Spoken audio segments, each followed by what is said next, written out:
ഒരു തൊഴിലാളിക്ക് ഒരുപാട് മുതലാളിമാരുണ്ടായിരുന്നു.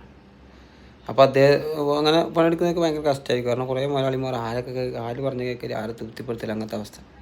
ഒരു അടിമൻ്റെ ഉദാഹരണം പറഞ്ഞു അല്ലാഹു സുബ്ഹാനഹു വ തആല. ഒരു അടിമക്ക് ഒരുപാട് യജമാനൻ. അങ്ങനെയുള്ളവനാണോ നല്ലത്? അതല്ല ഒരാളെ കീഴിൽ മാത്രം അനുസരിച്ച് ജീവിക്കുന്ന ഒരു യജമാനൻ മാത്രമുള്ള ഒരു അടിമയാണോ നല്ലത്? തീർച്ചയായിട്ടും ഒരു യജമാനായിരിക്കും നല്ലത്. അതുപോലെ മനുഷ്യന്മാർ പലതും, കല്ലും മുള്ളും മുള്ളും മൂർഖമാവും കാഞ്ഞിരക്കുറ്റി ആൽത്തറകളും പുണ്യപുഷ്പങ്ങളും ചാരങ്ങളും മക്ബറും ഔലിയാക്കളും അമ്പ്യാക്കളും ജിന്നുകളും മലക്കുകളും, അങ്ങനെ പലതിനെയും മനുഷ്യൻ ആരാധിക്കുന്നു. പല വസ്തുവിനെയും, സൗന്ദര്യമുള്ള വസ്തുക്കൾ, ജീവി വസ്തുക്കൾ, മരങ്ങൾ വരെ, മരിച്ച വരെ, അങ്ങനെ പലതും. അതാണോ നിങ്ങൾക്ക് നല്ലത്? അതല്ല ഏകനായ അള്ളാഹുവാണോ നല്ലത്? ഏക ദൈവത്തെ ആരാധിക്കുന്നതല്ലേ നല്ലത്?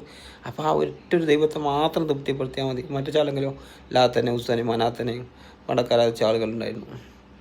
യഹൂസ്, യഹൂക്ക്, നസർ, അങ്ങനെ പലതിനെയും. പക്ഷെ ഒറ്റ ആളിനെ ആരാധിക്കുമ്പോൾ ഏറ്റവും സുഖം.